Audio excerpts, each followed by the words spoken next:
জানিয়ে দেব বাংলাদেশের রাজনৈতিক অঙ্গনের এই মাত্র হাতে পাওয়া সর্বশেষ গুরুত্বপূর্ণ সংবাদ। শুরুতেই শিরোনাম।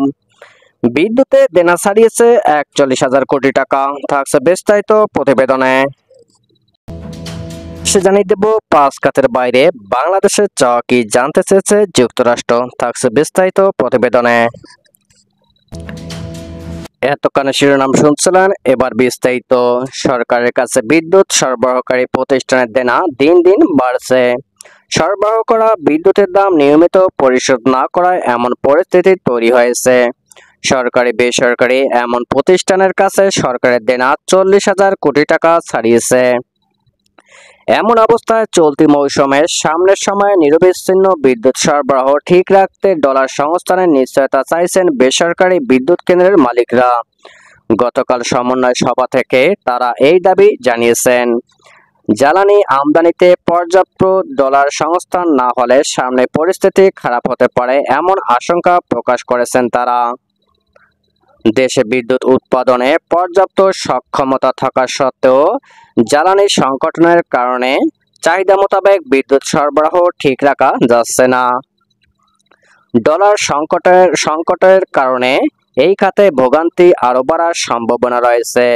এই বিষয়ে বেসরকারি খাতে বিদ্যুৎ কেন্দ্রের মালিকদের সংগঠন বাংলাদেশ ইন্ডিপেন্ডেন্ট পাওয়ার প্রডিউসার্স অ্যাসোসিয়েশনের সাবেক সভাপতি ইমরান করিম মানবজমিনকে বলেন, গতকাল আমাদের একটি সমন্বয় সভা হয়েছে, সেখানে ডলার সাপোর্টের সহযোগিতা চাওয়া হয়েছে বাংলাদেশ ব্যাংকের কাছে। বিদ্যুৎ উৎপাদনের জন্য জ্বালানি প্রয়োজন। তিনি আশা প্রকাশ করে বলেন, ডলার সহযোগিতা পেলে বিদ্যুৎ সরবরাহ ঠিক রাখা সম্ভব হবে। মে মাসে হয়তো বিদ্যুৎ সরবরাহ একটু ভালো হতে পারে। বেসরকারি বিদ্যুৎ কেন্দ্রগুলো সরকারের কাছে 20,000 কোটি টাকা পাওনা ছিল। বন্ড সহ অন্যান্য সুবিধা দেওয়া এই খাতে এখনো 11,000 কোটি টাকা হয়েছে। তাপ প্রবাহ থাকায় এখন সর্বোচ্চ বিদ্যুৎ উৎপাদন হয়েছে কেন্দ্রগুলো। নিয়মিত বিল পরিশোধ না হলে সামনে এই দেনা আরো বেড়ে যাবে বলে সংশ্লিষ্টরা জানিয়েছেন। বিদ্যুৎ বিভাগ সূত্র জানায়, বিদ্যুৎ চাহিদা মেটাতে উৎপাদন সক্ষমতার কোনো ঘাটতি নেই, তবে ঘাটতি আছে বিদ্যুৎ উৎপাদনের জন্য কয়লা, এলএনজি ও জ্বালানি তেলের সরবরাহে। চাহিদা মতো জ্বালানি না পাওয়ায় গেল 2 বছর গ্রীষ্ম মৌসুমে ব্যাপক লোডশেডিংয়ে ভুগতে হয়েছে গ্রাহকদের। এবার গ্রীষ্ম মৌসুমে সর্বোচ্চ বিদ্যুৎ চাহিদা ধরা হয়েছে প্রায় 18,000 মেগাওয়াট। দেশে আর্থসামাজিক উন্নয়নের মূল চালিকা শক্তি হচ্ছে বিদ্যুৎ ও জ্বালানি। এই দুই শক্তির উপর ভিত্তি করে নেওয়া হয়েছে দেশের সব উন্নয়ন পরিকল্পনা। বিদ্যুৎ, জ্বালানি ও খনিজ সম্পদ মন্ত্রণালয়ের অধীনে থাকা প্রতিষ্ঠানগুলোর হিসাব অনুযায়ী বর্তমানে সরকারি এবং বেসরকারি বিদ্যুৎ কেন্দ্রে পাওনা 37,641 কোটি টাকা এবং গ্যাস বিক্রিতে পেট্রোবাংলা পাওনা 3,425 কোটি টাকা। এর মধ্যে বেসরকারি খাতে রেন্টাল আইপিপির পাওনা 15,254 কোটি টাকা, কয়লা ভিত্তিক বিদ্যুৎ কেন্দ্রগুলোর পাওনা 6,654 কোটি টাকা। ভারতে আদানি গ্রুপ পাবে 4,000 কোটি টাকার উপরে। সরকারি বিদ্যুৎ কেন্দ্রগুলোর পাওনা 9,648 কোটি টাকা।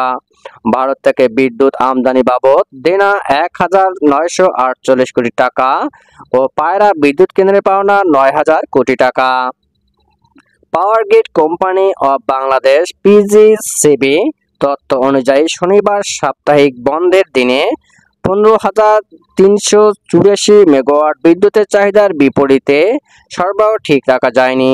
এতে 898 মেগাওয়াট বিদ্যুতের লোডশেডিং করতে হয়েছে। বিদ্যুৎ বিভাগ এ হিসাব দিলেও প্রকৃত লোডশেডিং আরও বেশি বলে খ্যাত বিশেষজ্ঞরা মনে করছেন। এদিকে গরমের সঙ্গে পাল্লা দিয়ে বাড়ছে বিদ্যুতের চাহিদা, ফলে চাহিদা ও সরবরাহের মধ্যে ঘাটতি থাকায় চলছে বিদ্যুতের লোডশেডিং। ঢাকায় লোডশেডিং কম হলেও গ্রাম অঞ্চলে লোডশেডিংয়ে অতিষ্ঠ মানুষ। 16,233 মেগাওয়াট বিদ্যুৎ উৎপাদনের দিনেও 22 এপ্রিল সারা দেশে বিশেষ করে গ্রাম অঞ্চলে গড়ে 12 থেকে 14 ঘন্টা লোডশেডিং হয়েছে। বিদ্যুৎ বিভাগের কর্মকর্তারা বলেন, জ্বালানির অভাবে বা আমদানি করতে না পারায় গত 2 বছর গরমের সময় লোডশেডিং বেড়েছিল। শহরে 2 থেকে 3 ঘন্টা লোডশেডিং হলেও গ্রামে 8 থেকে 10 ঘন্টার বেশি লোডশেডিং এর অভিযোগ ছিল গ্রাহকদের। এবারে তেমন পরিস্থিতি হওয়ার আশঙ্কা সংশ্লিষ্টদের। বিদ্যুৎ উন্নয়ন বোর্ড পিডিবি সংশ্লিষ্ট কর্মকর্তারা জানান, রাজধানী ঢাকা এবং বিভাগীয় শহরগুলোতে বিদ্যুৎ সরবরাহ স্বাভাবিক রাখতে দেশের গ্রাম অঞ্চলে লোডশেডিং এর পরিমাণ বাড়ানো হয়েছে। বিদ্যুৎ বিতরণকারী প্রতিষ্ঠানগুলোর তথ্য অনুযায়ী কোনো গ্রামীণ এলাকায় দৈনিক 7 থেকে 8 ঘন্টা পর্যন্ত লোডশেডিং করতে হচ্ছে। পাওয়ার সেলের পরিসংখ্যান অনুযায়ী ক্যাপটিভ ও নবায়নযোগ্য জ্বালানি সহ দেশে বিদ্যুৎ উৎপাদনের সক্ষমতা 30,277 মেগাওয়াট, গ্রাহক 4,68,00,000। তবে বিদ্যুৎ উৎপাদনে ব্যবহৃত জ্বালানি সংকট ও সঞ্চালন লাইন প্রস্তুত না থাকায় চাহিদা অনুযায়ী বিদ্যুৎ উৎপাদন সম্ভব হচ্ছে না। এ পরিস্থিতি চলতে থাকলে দেশে অর্থনৈতিক বিকাশ ও উন্নয়ন বাধাগ্রস্ত হতে পারে বলে আশঙ্কা করছেন বিদ্যুৎ ও জ্বালানি বিশেষজ্ঞরা। অপরদিকে চলমান এই সংকট শীঘ্রই কাটিয়ে উঠবে বলে আশাবাদী বিদ্যুৎ খাতের সরকার সংশ্লিষ্ট শীর্ষ কর্মকর্তারা। বাংলাদেশের সঙ্গে চলমান দ্বিপক্ষীয় সম্পর্ক আরো বিস্তৃত করতে আগ্রহ প্রকাশ করেছে মার্কিন যুক্তরাষ্ট্র। দ্বিপক্ষীয় সম্পর্কের প্রধান 5 ক্ষেত্রে উন্নয়ন ও সহযোগিতার পাশাপাশি এর বাইরে কোনো বিষয়ে আগ্রহী কিনা মতামত জানতে চেয়েছে ওয়াশিংটন। তার এই পরিপ্রেক্ষিতে মঙ্গলবার 30 এপ্রিল ঢাকায় অতিরিক্ত পররাষ্ট্র সচিব দ্বিপাক্ষিক পূর্ব ও পশ্চিম ডক্টর মোহাম্মদ নজরুল ইসলামের সভাপতিত্বে বাংলাদেশ যুক্তরাষ্ট্র দ্বিপাক্ষিক সম্পর্ক নিয়ে একটি আন্তঃমন্ত্রণালয় সভা হয়। সভায় যুক্তরাষ্ট্রের সঙ্গে সম্পর্ক কিভাবে আরো বাড়ানো যায় তা নিয়ে আলোচনা হয়েছে। সভায় অংশ নেওয়া একাধিক কর্মকর্তা জানান, সম্প্রতি মার্কিন যুক্তরাষ্ট্র বাংলাদেশের সঙ্গে দ্বিপাক্ষিক সম্পর্কের 5টি প্রধান ক্ষেত্রে উন্নয়ন ও সহযোগিতার সম্প্রসারণে দুই দেশের চলমান অংশীদারিত্বের আরো ব্যাপ্ত করার বিষয়ে আগ্রহ প্রকাশ করেছে। যুক্তরাষ্ট্রের আগ্রহের 5 ক্ষেত্র এবং এর বাইরে বাংলাদেশ সরকারের আগ্রহের ক্ষেত্রগুলো নিয়ে মতামত জানতে চেয়েছে যুক্তরাষ্ট্র। ঢাকায় এক দায়িত্বশীল কূটনীতিক বলেন, মার্কিন প্রেসিডেন্ট জো বাইডেন প্রধানমন্ত্রীকে যে চিঠি লিখেছেন সেখানে বলা আছে, দেশটির কোন কোন খাতে আমাদের সঙ্গে কাজ করতে আগ্রহী। যুক্তরাষ্ট্রের সঙ্গে আমরা যে বিষয়গুলো নিয়ে কাজ করতাম সেগুলো ব্যাপ্তি আরো কিভাবে বাড়ানো যায় তা নিয়ে আলোচনা হয়েছে। এটা আসলে নতুন কিছু না।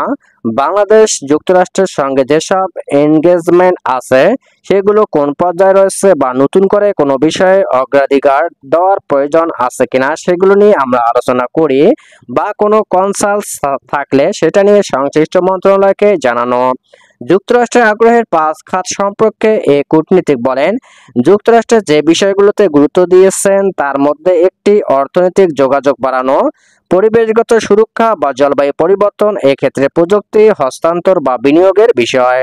তৃতীয়ত, নিরাপত্তা সহযোগিতা, এটার মধ্যে অ্যান্টি টেরোরিজম অ্যাসিস্ট্যান্স রয়েছে, পুলিশ র্যাবের তহবিল রয়েছে, সমুদ্র নিরাপত্তা সংক্রান্ত অংশীদারত্ব ইস্যু রয়েছে। তারপর মানবিক সহায়তা বিষয় রয়েছে, যার মধ্যে রোহিঙ্গাদের সহায়তার বিষয় যুক্ত। এছাড়া রাইটস ইস্যুস আছে, এর মধ্যে মানবাধিকার, গণতন্ত্র বা লেবার রাইটস ইস্যু আছে। বাংলাদেশের দ্বাদশ জাতীয় সংসদ নির্বাচন নিয়ে বেশ সবর অবস্থানে ছিল মার্কিন যুক্তরাষ্ট্র। ভোট শেষে নিজেদের অবস্থান স্পষ্ট করে ওয়াশিংটন জানায়, নির্বাচন অবাধ ও সুষ্ঠু হয়নি। পরবর্তী সময়ে ভোট নিয়ে নিজেদের অনড় অবস্থানে জানান দিলেও বাইডেন প্রশাসন বাংলাদেশের নতুন সরকারের সঙ্গে কাজ করতে আগ্রহ প্রকাশের কথা জানান খোদ ঢাকা নিযুক্ত দেশটির আলোচিত রাষ্ট্রদূত পিটার হাস। সঙ্গে মার্কিন পররাষ্ট্র দপ্তরের মুখপাত্র ছিলেন। তবে বিষয়টি আরো স্পষ্ট হয় প্রধানমন্ত্রী শেখ হাসিনাকে লেখা মার্কিন প্রেসিডেন্ট জো বাইডেনের চিঠিতে মার্কিন প্রেসিডেন্ট বলেছেন, বাংলাদেশের অর্থনৈতিক লক্ষ্য অর্জনে একসঙ্গে কাজ করতে আগ্রহী তার সরকার। ফেব্রুয়ারির শুরুতে বাইডেনের চিঠির পর ওই মাসের শেষের দিকে ঢাকা সফর করেন তার মার্কিন প্রেসিডেন্টের বিশেষ সহকারী ও দেশটির জাতীয় নিরাপত্তা বিষয়ক দক্ষিণ এশিয়া বিষয়ক জ্যেষ্ঠ পরিচালক এইলিন লাউবাখেরের নেতৃত্বে একটি প্রতিনিধি দল। ওই প্রতিনিধি দলের যুক্তরাষ্ট্রের আন্তর্জাতিক সহযোগিতা সংস্থা